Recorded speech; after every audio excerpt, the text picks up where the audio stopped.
pour dire quelques mots en conclusion, bon, tout d'abord, vous remercier toutes et tous, remercier à nouveau vivement tous nos intervenants qui sont pliés aux contraintes techniques du moment, soit en faisant l'effort d'être ici au Musée des Confluences à Lyon ou en visio, mais qui en tout cas nous ont tous beaucoup intéressés par la diversité de leur présentation. Vous remercions vous d'ailleurs, Valérie Dubois, pour la qualité de l'animation et des débats que ça a permis.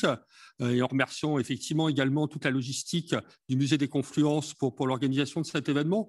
Moi, je ne prétends pas faire une synthèse complète d'une journée de débat, mais quand même quelques enseignements, quelques mots-clés qui me paraissent remarquables en conclusion.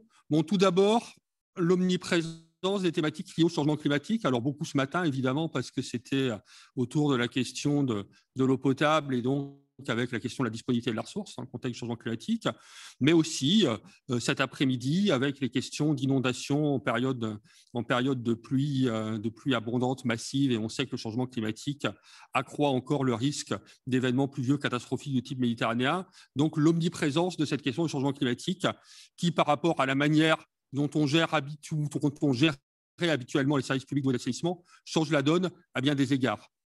La diversité, sinon, la diversité des territoires, évidemment, des situations, entre les territoires très ruraux, comme le dit Wa ce matin, les grandes métropoles comme Lyon cet après-midi ou Nice-Côte d'Azur ce matin, les territoires sont extrêmement variés.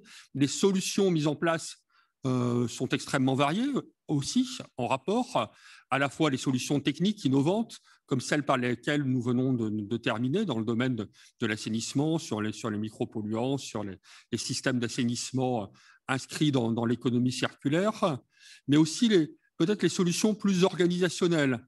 La diversité des questionnements autour du prix de l'eau, typiquement, qui nous a beaucoup occupés ce matin. On voit bien qu'il n'y a pas une réponse, il n'y a pas un prix de l'eau, il n'y a pas une structuration tarifaire unique du prix de l'eau, il y a une structuration tarifaire qui doit s'adapter aux enjeux de chaque territoire pour répondre aux besoins d'investissement, aux besoins durables d'investissement, mais aussi aux différents usages. Dans certains secteurs, c'est le poids du tourisme qui va conduire à avoir une tarification qui tient compte de ces usages touristiques.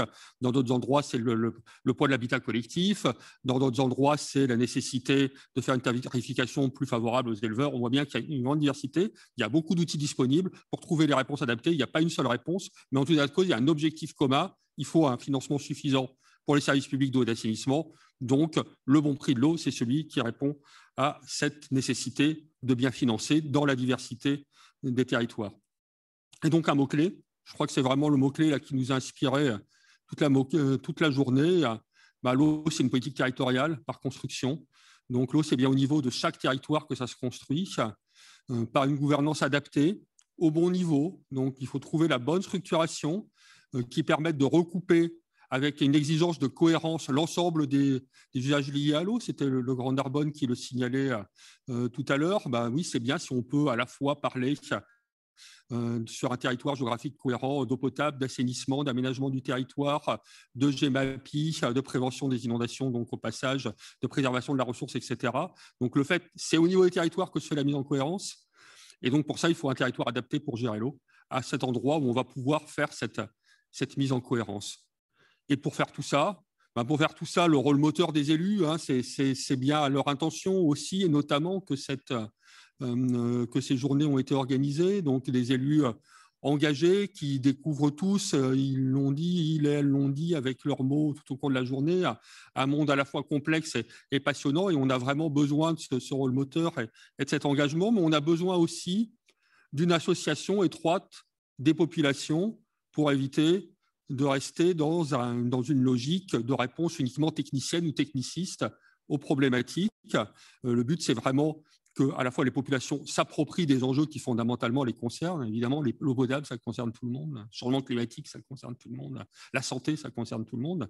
Donc, s'approprient bien ces problématiques et qu'on puisse trouver les modes d'association de ces populations à la prise de décision pour avoir les décisions les mieux comprises et les mieux mises en œuvre derrière possible.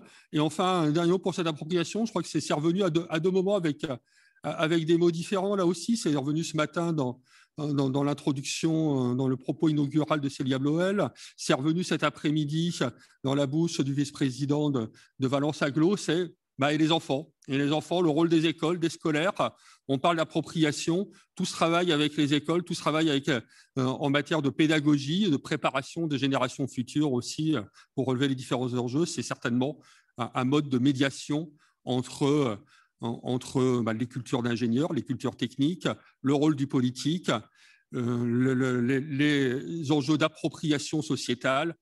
Cette question de l'école et cette question des enfants est au cœur de ces trois éclairages. Donc voilà moi, ce que je souhaitais dire en conclusion. À nouveau, merci à toutes et à tous. Merci à tous ceux qui sont intervenus. Merci à vous tous qui, à distance, avez alimenté le débat par vos contributions sur le chat, par des questions ou par des réponses, puisqu'il y a aussi toute une série de réponses qui ont été apportées en direct par le chat. Bonne fin de journée et surtout au plaisir de nous retrouver un de ces jours, bientôt, j'espère, à nouveau en présentiel pour un nouvel événement de l'Agence de l'eau Rhône-Méditerranée-Corse autour de la politique de l'eau. Merci.